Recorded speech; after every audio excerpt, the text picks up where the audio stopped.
आज हम लोग उत्तराखंड की दिन भर की बड़ी खबरें। तो उत्तरकाशी में आया भूकंप, रिएक्टर पैमाने पर 4.1 रही तीव्रता, कोई जनहानि नहीं। तो एक बार फिर देवभूमि भूकंप के झटकों से डोल उठी है। उत्तरकाशी जिले की यमुना घाटी से लेकर बड़कोट और पुरोला से यमुनोत्री तक भूकंप के झटके महसूस किए गए। इस भूकंप की तीव्रता रिएक्टर स्केल पर 4.1 मापी गई है। वहीं अभी तक भूकंप से जान माल के नुकसान की कोई सूचना नहीं मिली है। उत्तरकाशी जिले में शनिवार को शाम 4:52 पर भूकंप के झटके महसूस किए गए। भूकंप के झटके इतने तेज थे कि लोग डर के मारे अपने घरों से बाहर निकल आए। भूकंप का केंद्र जमीन से 10 किलोमीटर नीचे था। विकास नगर में खाई में गिरे बाइक सवार दंपति, एक की मौत, एक घायल। तो काशी चक्राता मोटर मार्ग पर धुएरा मोड़ के पास एक बाइक अनियंत्रित होकर खाई में गिर गई। इस दुर्घटना में बाइक सवार दंपति में से पति की मौत हो गई, जबकि पत्नी घायल हो गई। मौके पर मौजूद लोगों ने घटना की सूचना दी, जिसमें कालसी थाना पुलिस को दी गई, जिसके बाद पुलिस और एसडीआरएफ मौके पर पहुंचे। रेलवे के लिए स्लीपर बनाने वाली फैक्ट्री की चिमनी गिरी, बड़ा हादसा टला। तो हल्द्वानी से खबर आई है, आज सुबह करीब 9 बजे लाल कुआं स्थित रेलवे की स्लीपर बनाने वाली फैक्ट्री की चिमनी अचानक ढह गई। गनीमत रही कि इस हादसे में कोई जनहानि नहीं हुई। सूचना पर मौके पर पहुंची पुलिस ने इस बात की पुष्टि की है। फिलहाल फैक्ट्री बंद है।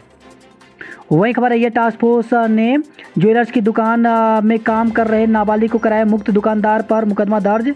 तो ऋषिकेश से खबर है, ऋषिकेश में टास्क फोर्स की ओर से मेन बाजार स्थित ज्वेलर संचालक के खिलाफ बाल श्रम के आरोप में मुकदमा दर्ज कराया गया है। दुकान से किशोर को लेकर टास्क फोर्स के सदस्य कोतवाली पहुंचे।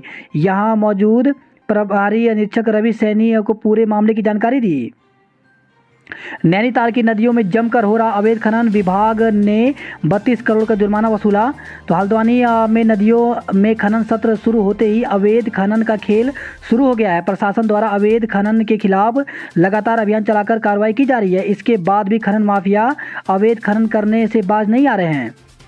उत्तराखंड दौरे पर केंद्रीय शिक्षा मंत्री धर्मेंद्र प्रधान, दून में सीएम धामी से की मुलाकात। तो केंद्रीय शिक्षा मंत्री धर्मेंद्र प्रधान उत्तराखंड दौरे पर हैं। आज वे देहरादून पहुंचे। देहरादून रेलवे स्टेशन पर भाजपा प्रदेश अध्यक्ष मदन कौशिक और शिक्षा मंत्री धन सिंह रावत ने केंद्रीय शिक्षा मंत्री धर्मेंद्र प्रधान का स्वागत किया। वही खबर है, इंस्टीट्यूट के निदेशक को अपने ही 3 दोस्तों ने लगाया चूना, 24 लाख रुपए ठगे। तो ऋषिकेश के एक निजी इंस्टीट्यूट के निदेशक को उसके ही दोस्तों ने ठग लिया। ठगी भी 1-2 लाख नहीं बल्कि 24 लाख की की। वहीं इसकी शिकायत ऋषिकेश कोतवाली पुलिस से की गई है। पुलिस ने मुकदमा दर्ज कर जांच शुरू कर दी। 35 घंटे बाद भी नहीं खुला ऋषिकेश गंगोत्री हाईवे, राहगीर परेशान। ऋषिकेश गंगोत्री हाईवे भूस्खलन के कारण पिछले 35 घंटे से बंद है। नेशनल हाईवे 94 को खोलने के काम जारी हैं, लेकिन पहाड़ी से लगातार गिर रहे मलबे के कारण मार्ग खोलने में काफ़ी परेशानी हो रही है। वहीं मार्ग बंद होने से आवश्यक सेवाओं और यात्री वाहन फंसे हैं। डीआईटी की छात्रा ने फांसी लाकर की खुदकुशी, मौके से मिला सुसाइड नोट। तो शहर कोतवाली क्षेत्र के अंतर्गत डंगवाल मार्ग पर डीआईटी के एक छात्रा ने कमरे के पंखे से लटक कर आत्महत्या कर ली। आन फान में पुलिस को सूचना दी गई। पुलिस ने मौके पर पहुंचकर शव को नीचे उतारा। पुलिस को घटनास्थल से एक सुसाइड नोट बरामद हुआ है। सुसाइड नोट में किसी को भी अपनी मौत का जिम्मेदार नहीं ठहराया है।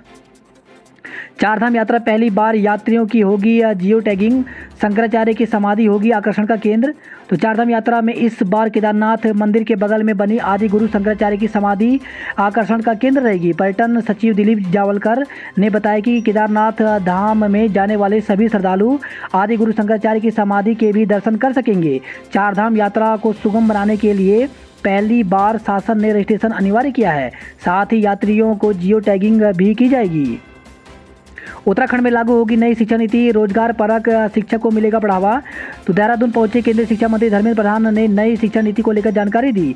उन्होंने कहा कि 3 दशक बाद देश में मोदी सरकार ने नई शिक्षा नीति को लागू की है। इसके तहत उत्तराखंड को भी रोजगार परक शिक्षा का हब बनाएंगे। प्रदेश में अब नई राष्ट्रीय नीति के तहत यहाँ के युवाओं को शिक्षा और रोजगार के लिए विशेष योजना तैयार की जा रही है। 11 अप्रैल को दून में होगी उत्तराखंड शहीद बॉडी बिल्डिंग चैंपियनशिप। तो युवाओं को नशे से दूर रखने और फिटनेस के प्रति जागरूक करने के उद्देश्य से दून में बॉडी बिल्डिंग चैंपियनशिप का आयोजन किया जा रहा है। ये प्रतियोगिता 11 अप्रैल को होगी, जिसमें प्रथम, द्वितीय और तृतीय विजेताओं को नगद पुरस्कार दिया जाएगा। श्रीनगर से खबर आई, कचरे के ढेर में लगी आग, धुएं से स्थानीय लोगों का जीना मुहाल। तो श्रीनगर नए बस अड्डे में शहर भर से कूड़ा जमा किया जा रहा है। साथ ही इन कूड़े को खुले में जलाया जा रहा है, जिससे स्थानीय लोगों को भारी परेशानी का सामना करना पड़ रहा है। वहीं खुलेआम एनजीटी नियमों की धज्जियां उड़ाई जा रही है, लेकिन प्रशासन और नगर निगम सूद नहीं ले रहा है। अंतर्राज्यीय गिरोह के 4 सदस्य चढ़े पुलिस के हत्थे, खंगाला जा रहा आपराधिक रिकॉर्ड। रिद्धि ज्वेलर्स के मालिक ने शिकायत दर्ज कराई थी कि 4 अज्ञात व्यक्तियों ने दुकान पर आकर ज्वेलरी चोरी कर ली, जिसके बाद पुलिस ने आरोपियों के खिलाफ मुकदमा पंजीकृत कर उनकी धरपकड़ के लिए 2 टीमों का गठन किया था। वहीं खबर है, टनकपुर सड़क हादसे में 2 लोगों की मौत, लखनऊ के 10 श्रद्धालु भी जख्मी।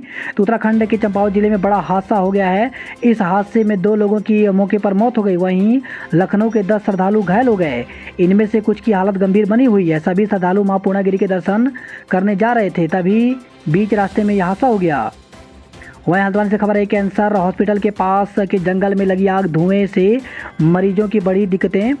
तो हल्द्वानी के कैंसर हॉस्पिटल के पास के जंगल में आग लग गई, जिससे मरीजों को काफ़ी परेशानी का सामना करना पड़ रहा है।